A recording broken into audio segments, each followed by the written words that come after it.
Hello everyone, I am Nikki and welcome to Nikki CS class. Nikki CS class में आपका बहुत बहुत स्वागत है। आज के इस वीडियो में हम डिस्कशन करने जा रहे हैं सिलेबस। ठीक है, सिलेबस कौन से टॉपिक का? This is the syllabus for TOC, that is theory of computation. ठीक है, एंड ये सिलेबस आपको सारे एग्जाम के लिए इनफ होगा। ठीक है, टीओसी का ये जो सिलेबस मैंने उठाया है ये बेसिकली एनटीए यूजीसी नेट का सिलेबस है, बट यहाँ पर जितने सारे टॉपिक है ये सारे टॉपिक ही मैंने देखा है सारे यूनिवर्सिटी लेवल का एग्जाम में भी यही टॉपिक है। एंड आप अगर गेट का एग्जाम भी देखो तो गेट में भी यही सारे टॉपिक्स ही है। तो बेसिकली ये सिलेबस सारे मतलब जो भी एग्जाम आप देना चाहते हो उसका जो थ्योरी ऑफ कंप्यूटेशन हो उसको कवर करता है। ठीक है, एंड टीओसी ये बहुत ही इम्पोर्टेंट टॉपिक है जो कि हमारा यूज होता है कंपाइलर डिज़ाइन का बेसिक हिसाब से। ठीक है, चलिए स्टार्ट करते हैं कि ये हमारा जो सिलेबस है क्या है। थ्योरी ऑफ कंप्यूटेशन में पहले हम देखेंगे कि ये थ्योरी ऑफ कंप्यूटेशन होता क्या है। देखो बेसिकली जो थ्योरी ऑफ कंप्यूटेशन लिखा है इसमें ही कुछ कंप्यूटेशन का वर्ड आता है, तो ये कंप्यूटेशन होता क्या है। Then formal language, non computational problems. देखो 1930s या फिर 1940s में एलन ट्यूरिंग थे, ठीक है, जिसने कि ट्यूरिंग मशीन बनाया था। ठीक है, एंड टीओसी में हम लास्ट में जाके ट्यूरिंग मशीन बनाना ही सीखते हैं, है ना। तो यहाँ पर जो हम देखेंगे कि नॉन कंप्यूटेशनल प्रॉब्लम्स क्या है। नॉन कंप्यूटेशनल प्रॉब्लम मतलब जो प्रॉब्लम की कभी कंप्यूटेशन हो ही नहीं सकता एंड इसके लिए बहुत सारा टाइम चाहिए, बहुत सारा स्पेस चाहिए। ठीक है, ऐसे प्रॉब्लम्स क्या क्या है। Then diagonal argument and Russell paradox, ये सब टॉपिक्स में से ज़्यादा क्वेश्चन आया नहीं है प्रीवियस ईयर क्वेश्चन। अगर आप देखोगे तो 5% इसका चांस है कि इस टॉपिक में से कुछ क्वेश्चन आए। ठीक है, देन नेक्स्ट जो टॉपिक है regular language models, it is the best and it is the most important topic of this theory of computation. यहाँ पर हम क्या देखेंगे, what is regular language model. ठीक है, रेगुलर लैंग्वेज मॉडल क्या है, रेगुलर लैंग्वेज किस ऑटोमेटा का द्वारा एक्सेप्ट होता है एंड उसी ऑटोमेटा को हम क्या बोलते हैं, deterministic finite automata.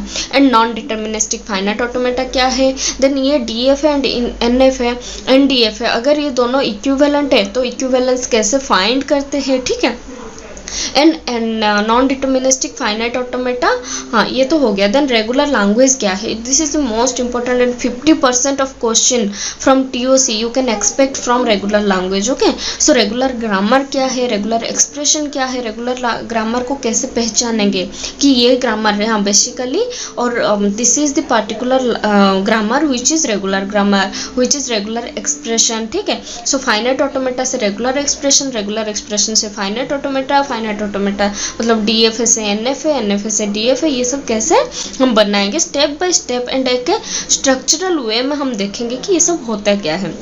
Then next one is pumping lemma. ठीक है, properties of regular language. Regular language का क्या क्या प्रॉपर्टीज है वो सब भी देखेंगे। ठीक है, then pumping lemma, what is pumping lemma. Pumping lemma ये एक टेस्ट होता है कि ये एक लैंग्वेज रेगुलर नहीं है उसको प्रूव करने के लिए। ठीक है, this particular language is not regular, basically एक नेगेटिविटी टेस्ट होता है पंपिंग लेमा। ठीक है, then non regular languages, non regular language that language which is not regular we can say that one is non regular language. ठीक है, then lexical analysis.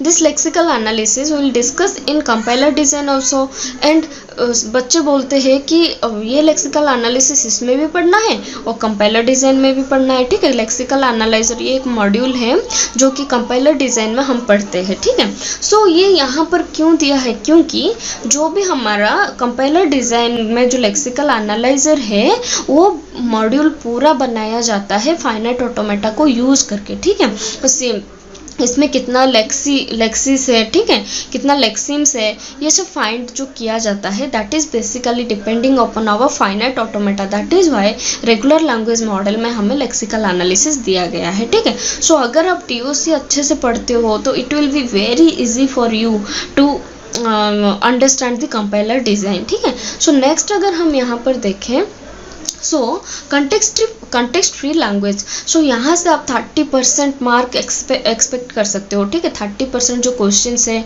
Context free language से आता है। So what is push down automata, जैसे regular language को accept करने के लिए हमारे पास फाइनाइट ऑटोमेटा है, ऐसे ही पुश डाउन ऑटोमेटा हमारे पास है कंटेक्स्ट फ्री लैंग्वेज को रिकॉग्नाइज करने के लिए या फिर एक्सेप्ट हो रहा है कि नहीं आइडेंटिफाई करने के लिए, ठीक है। So what is context free grammar, Chomsky normal form क्या है, ग्राइबिक नॉर्मल फॉर्म क्या है, then ambiguity, this is the most important concept ambiguity. What is ambiguity, a grammar is ambiguous और नॉट, ये हम फाइंड करेंगे ये एम्बिग्यूटी को लेके, ठीक है। देन पार्स ट्री रिप्रेजेंटेशन, जब भी हमारा कॉन्टेक्स्ट फ्री लैंग्वेज को लेके हम वहाँ से ग्रामर से पार्स ट्री प्रोड्यूस कर सकते हैं या फिर पार्स ट्री से ग्रामर को भी हम देख सकते हैं, ठीक है। देन इक्विवेलेंस ऑफ पीडीएस को, दो पीडीए को लिया, ये दोनों इक्विवेलेंट है कि नहीं, ठीक है, वो चेक करना। देन कंटेक्स्ट फ्री ग्रामर्स ले लेंगे and properties of context free language. So basically हम जो भी लैंग्वेज देखेंगे उसका प्रॉपर्टीज तो आना ही आना है, ठीक है। देन उसका deterministic part and non deterministic part में क्या सिमिलरिटीज है वो देखना है।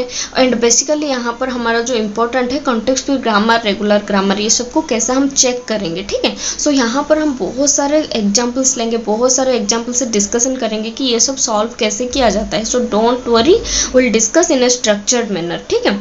देन नेक्स्ट आता है इसमें Turing machine. So what is Turing machine, standard Turing machine क्या है, ठीक है। And the variation, universal Turing machine क्या है, models of computation, Church Turing thesis, then recursive. यहाँ पर हमें फाइंड करना पड़ेगा कि which language is recursive and which one is recursively enumerable language, ये दोनों यहाँ पर इंपॉर्टेंट है। एंड जो कंटेक्स्ट सेंसिटिव लैंग्वेज होता है उसको समझना कि कंटेक्स्ट सेंसिटिव लैंग्वेज क्या होता है एंड कैसे फाइंड करते हैं, बेसिकली ये सब टॉपिक से हमारा क्वेश्चन आता है, ठीक है।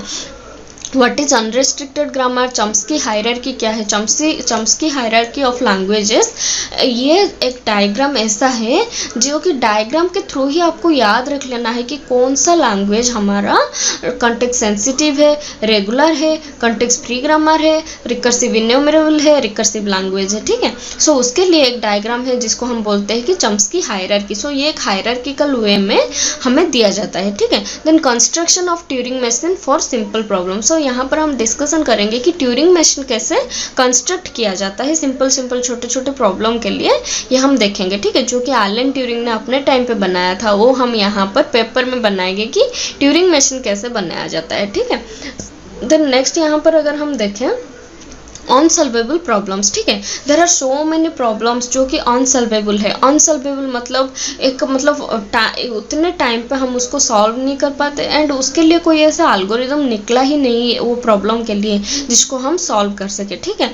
Unsolvable problem, halting problem, post correspondence problem, unsolvable problem for context free languages, measuring and classifying. So ये अनसॉल्वेबल प्रॉब्लम, अनडिसाइडेबल प्रॉब्लम के लिए हमारे पास एक टेबल रहता है, वो टेबल से हम याद रखेंगे कि कौन सा प्रॉब्लम डिसाइडेबल है, कौन सा अनडिसाइडेबल है, कौन सा सॉल्वेबल है, कौन सा नॉन सॉल्वेबल है, ये सब हम यहाँ पर डिस्कशन करेंगे, ठीक है। सो बेसिकली अगर आप देखो तो रेगुलर लैंग्वेज एक ऐसा टॉपिक है जहाँ से 50% मार्क आता है एंड आफ्टर दिस जो कंटेक्स्ट फ्री लैंग्वेज होता है वहाँ से 30% मार्क आ जाता है। एंड कुल मिला के जो ट्यूरिंग मशीन है, डिसाइडेबिलिटी, अनडिसाइडेबिलिटी, कंप्यूटेबिलिटी, अनकंप्यूटेबिलिटी, ये सब जो प्रॉपर्टीज होता है, ठीक है, वो सब प्रॉपर्टीज है, बाकी 20% मार्क आप एक्सपेक्ट कर सकते हो, है ना। तो ये था हमारा सिलेबस, ठीक है। और अगर आप चाहते हो कि आपको कुछ बुक फॉलो करना चाहिए तो मैं आपको बताऊंगी कि आप टीओसी का जो बुक ले सकते हो, दैट इज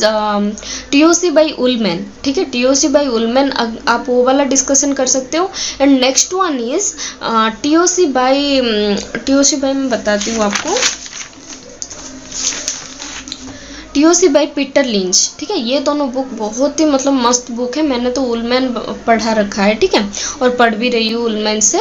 सो एंड यहाँ पर जो हम क्वेश्चन डिस्कशन करेंगे ना, ये बहुत सारा, जैसे डीआरडीओ हो गया, इसरो हो गया, ठीक है, बहुत ही आईएएस वो सब एग्जाम का जो डिफरेंट वेराइटीज ऑफ क्वेश्चन है वो हम यहाँ पर डिस्कशन करेंगे, ठीक है, प्रीवियस ईयर गेट का, नेट का। सो इस स्ट्रक्चर मैनर में हम यहाँ पर ये सब डिस्कशन करेंगे। सो आज के लिए इतना ही guys, from tomorrow will start from the basics of TOC. ठीक है, टीओसी जानने के लिए क्या क्या आपको बेसिक्स जानना पड़ेगा। So thank you so much for watching this video. अगर आपको डेली बेसिस में क्विज देना चाहिए, मतलब आप सोचते हो कि मुझे ये क्विज देना चाहिए, ठीक है, पेपर 1 हो चाहे पेपर 2 कंप्यूटर साइंस हो, ठीक है, तो आप हमारा टेलीग्राम चैनल ज्वाइन कर सकते हो, जिसका लिंक मैं आपको डिस्क्रिप्शन बॉक्स में प्रोवाइड कर दूंगी। So keep learning guys and thank you so much for watching this video.